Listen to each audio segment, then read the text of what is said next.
বরগুনার তালতলী উপজেলার করইতলা সরকারি প্রাথমিক বিদ্যালয়ে গত ৫ বছর ধরে ইসলাম শিক্ষা পাঠদান থেকে বঞ্চিত কোমলমতি শিক্ষার্থীরা। মুসলিম শিক্ষকের অভাবে হিন্দু শিক্ষিকা দিয়ে পড়ানো হয় ইসলাম শিক্ষা বই, এমন অভিযোগ শিক্ষার্থী অভিভাবকদের। তবে ভারপ্রাপ্ত প্রধান শিক্ষকের দাবি, হিন্দু শিক্ষিকা দিয়ে পড়ানো হচ্ছে ইসলাম শিক্ষা বই। বরগুনা থেকে বেলাল হোসেন মিলনের পাঠানো রিপোর্ট জানাচ্ছেন অর্ডব নাসের।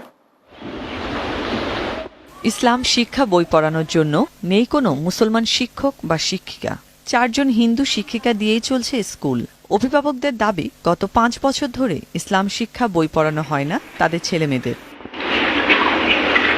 বরগুনা তালতলী উপজেলার পচাকোড়ালিয়া ইউনিয়নের ৩৪ নম্বর করইতলা সরকারি প্রাথমিক বিদ্যালয়ে মোট শিক্ষার্থীর সংখ্যা ৮৭ জন। এর মধ্যে ৪০ জন মুসলমান শিক্ষার্থী। গত ৫ বছর ধরে এ বিদ্যালয়ে কোনো মুসলমান শিক্ষক যোগদান করেননি। বর্তমানে ৪ জন শিক্ষিকা আছেন, তারা সবাই হিন্দু। ছাত্রছাত্রীদের অভিযোগ, ইসলাম শিক্ষা বই তাদের পড়ানো হয় না। আমাদের ইসলাম শিক্ষা পড়ার জন্য মুসলমান স্যার দরকার। আমাদের ইসলাম ধর্ম শেখানোর জন্য একজন শিক্ষক দরকার। বিদ্যালয়ে দ্রুত মুসলমান শিক্ষক বা শিক্ষিকা নিয়োগ দেওয়ার দাবি অভিভাবকদের। এই ৫ বছর ধরে কোনো মুসলমান মাস্টার নাই, আর ইসলাম ধর্ম পড়ানো হয় না জায়গায়। মুসলমানদের শিক্ষক একদম প্রয়োজন এই স্কুলে, কারণ ইসলামিক কোনো শিক্ষার কোনো নেই।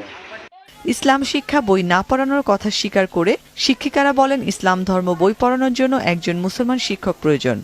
ধর্মীয় বিষয় পাঠদানের জন্য একজন আমার মুসলমান একজন সহকর্মী একজন দরকার।